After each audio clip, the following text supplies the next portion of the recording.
This playlist collects together and organizes the segments of the abortion brief that's intended to provide us with a little common background for the articles by Thompson and Marquise on abortion. As with all of these briefs, I note that I'm not trained as a historian, a political scientist, or a legal scholar, and so if you find any glaring inaccuracies or omissions, feel free to share that with me. I do try and do a reasonably good job so that we have some idea about the real outline of the phenomenon that we talk about when we start to look at the theoretical debate. In this particular briefing, I'm going to start off giving a brief history of the practice of abortion and colonies and in the United States leading up to Roe versus Wade. I'll talk a little bit about abortion numbers, who, how many, and so on. I'll give a brief history of some of the legislative and protest activities after Roe versus Wade. And then I'll talk sort of briefly about related issues and affected persons associated with the abortion debate. So starting off in the colonial and pre-colonial period, we should note that many Native American tribes used blackroot and cedarroot as an abortifacient. The legal status of abortion varied once European countries set up colonies in the United States. Usually it was associated with the European country that originally set up the colony. British colonies permitted abortions until the quickening, quote unquote, which was roughly around the first 4 months of pregnancy. French colonies appeared to tolerate abortions, though the practice remained formally illegal in this way, sort of like the federal government's practice with regard to medical and recreational marijuana in states that allow it. Spanish and Portuguese colonies maintained a pretty strict legal prohibition against more abortion. There are also a handful of records in colonial history of legal investigations and proceedings around cases of suspected late-term abortions and/or infanticide during the colonial period. Not a lot, though. Once the colonies declared independence in 1776, it became the United States, and through the mid-1800s, abortion remained legal in most states, though it was viewed as socially unacceptable. Home medical guides of the colonial and early U.S. period often included herbal recipes to induce miscarriages, usually drawing upon herbs you could grow in your garden or find in the woods. By the 1750s, commercially prepared pills, powders, and drugs to induce abortions were widely available. Producers of these preparations sold their products through the mail and advertised in newspapers and magazines. Pharmacists and physicians also offered preparations, and physicians performed procedures.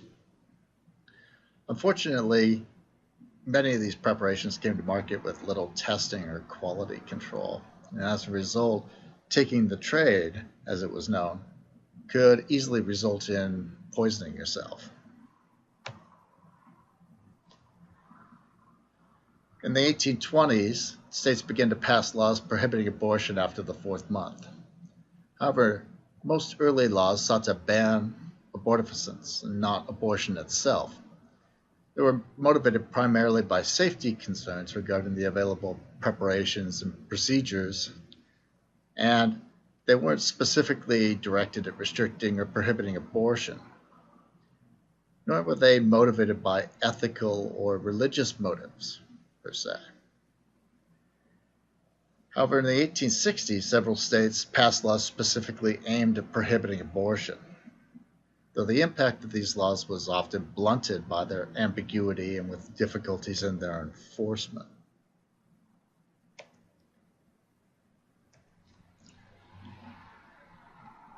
Susan B. Anthony, as well as other early feminists, opposed abortions in articles citing the risk of death and the danger to maternal health of abortion as a medical procedure at that time. Figures like Anthony and Elizabeth Cady Stanton emphasized prevention over punishment when it came to banning or restricting abortions. And likewise, early feminists like Matilda Gosselin Gage tended to blame men for the incidence of abortion.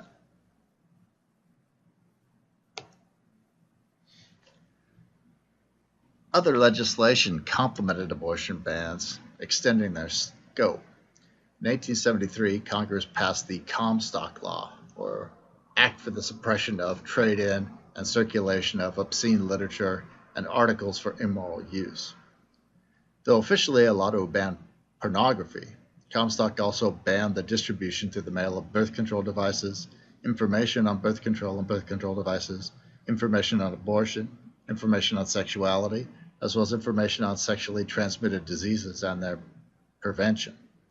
The seal below there is the seal for the Comstock Society. Now, Comstock was eventually overturned in 1938, but for about 65 years, it prevented dissemination of information, devices, and so on through the U.S. mail. In part due to efforts of physicians, the trend towards prohibiting abortion continued through 1900, when abortion was a felony in every state. Some states included provisions in their laws allowing for abortion to protect the woman's life or to terminate pregnancies arising from rape or incest. Within those exceptions, legal abortions continued to occur, however, and became increasingly available. In the 1930s, licensed physicians performed an estimated 800,000 abortions a year.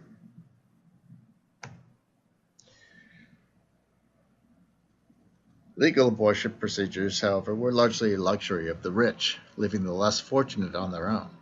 Despite laws banning abortion and information about abortion, illegal abortions occurred and were probably relatively prevalent if one extrapolates from fatality numbers. Maternal death records cite abortion as the official cause of death for approximately 2,700 women in 1930.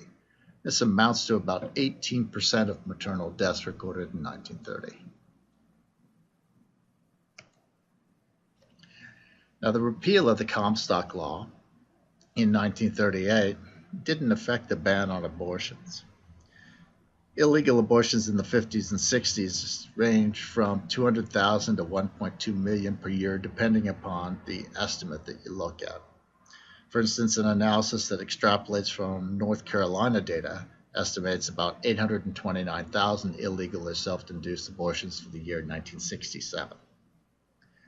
Just as the number of abortions seemed relatively stable, the number of deaths attributed to illegal abortion remained relatively constant, measured as a percentage of maternal deaths.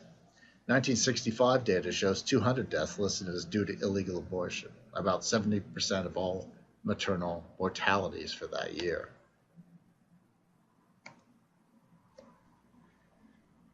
However, while abortion rates and mortalities remained constant into the 60s also witnessed states beginning to adopt less strict anti-abortion laws. Indeed, by 1973, when the Supreme Court's Roe v. Wade decision prohibited states from banning abortion, 17 states had already legalized abortion in some class of circumstances, in addition to those cases necessary to save a woman's life.